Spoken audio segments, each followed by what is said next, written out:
போன்ற திமுக தேர்தலில் பல தேர்தல் வாக்குறுதிகள் நிறைவேற்றப்படும்.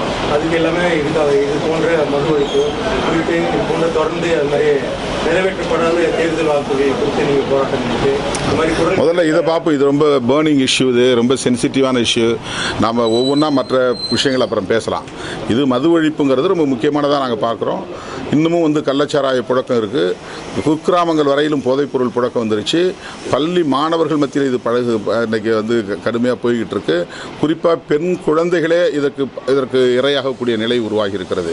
பெண்களுக்கு எதிரான வன்கொடுமைகள், பெண்களுக்கு எதிரான கொடூரமான குற்றங்கள், படுகொலைகள், கூட்டு வன்புணர்வு இதுவெல்லாம் வந்து போதைக்கு அடிமையான சக்திகளால் தான் அதிகமாக நிகழ்ந்திருக்கிறது. இன்றைக்கி நிர்பயா கேஸாக இருந்தாலும் சரி, கொல்கத்தா மருத்துவ மாணவிக்கு எதிராக நடந்த அந்த கொடூரமாக இருந்தாலும் சரி, நடந்திருக்கிற பெரும்பாலான பெண்களுக்கு எதிரான வன்கொடுமைகள், கொடூரமான குற்றங்கள் இவை அனைத்தும் போதைக்கு அடிமையான இளைஞர்களால் தான் நிகழ்ந்திருக்கிறது, ஆண்களால் தான் நிகழ்ந்திருக்கிறது. இப்போ இன்றைக்கி வந்து நம்ம குடும்பத்தில் இல்லாமல் இருக்கலாம், நாளைக்கு நம்ம குடும்பத்தில் இது நடக்கலாம், யாருக்கும் இது நடக்கலாம். ஆகவே இது வந்து இருக்கிற கொடுமைகளிலேயே மிகவும் ஒரு சைலண்ட் டிசாஸ்டர்னு இதை சொல்லலாம். ரொம்ப அமைதியாக நடந்துகிட்டு இருக்கிற ஒரு பெரும் பேரிடர் இது, ஒரு பேரழிவு இது. அது பாட்டுக்கு நடந்துக்கிட்டு இருக்குது. அதில் என்னென்னா ஹியூமன் ரிசோர்ஸஸ் வந்து நிறைய ஸ்பாயில் ஆகுது. 14-15 வயசில் நேற்று வந்து ஒரு அம்மா, அஞ்சனான்னு ஒரு அம்மா சொன்னாங்க, பையன் ஒருத்தன் சின்ன பையங்க குடிக்கிறாங்க, பொட்ட பிள்ளைங்க குடிக்கிறாங்க, எனக்கு அப்படியே வயிறெல்லாம் பதறுது, எனக்கு நேர்ந்த மாதிரி நாளைக்கு இந்த குடும்பங்களை நேர்ந்துடக்கூடாதுன்னு நான் பதறேன். அப்பனை பார்த்து புள்ள குடிக்கிறான், மாமாவை பார்த்து மச்சான் குடிக்கிறான், அம்மாவை பார்த்து மகள் குடிக்கிறா, இது வந்து பரவிக்கிட்டே போகுது, எங்கே போய் முடியுமோ அப்படின்னு அவங்க சொல்கிறாங்க. ஒரு விக்டிம் குரல், விக்டிம்ஸ் வாய்ஸ். இதை வந்து நாம் கடந்து போயிட முடியாது. ஆகவே இது வந்து 100 விழுக்காடு தூய நோக்கமுள்ள, எந்த அரசியல் உள்நோக்கமும் இல்லாத ஒரு களம். இந்த களத்தில் எல்லோரும் கைகோர்க்க வேண்டும். இது எங்களுடைய வேண்டுகோள்.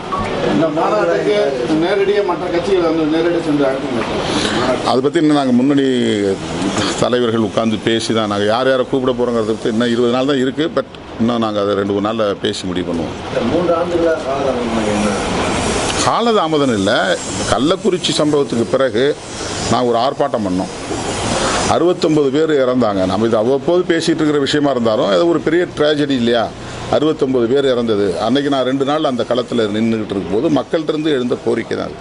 அவங்க சொன்ன முதல் வார்த்தையை இப்படி போனவனே தலையில் அடிச்சுக்கிட்டு, இந்த சாராய கடையெல்லாம் கொஞ்சம் மூட சொல்லுங்க தம்பி, இந்த சாராய கடையெல்லாம் மூட சொல்லுங்க தம்பி தலையில் அடிச்சுக்கிட்டாங்க.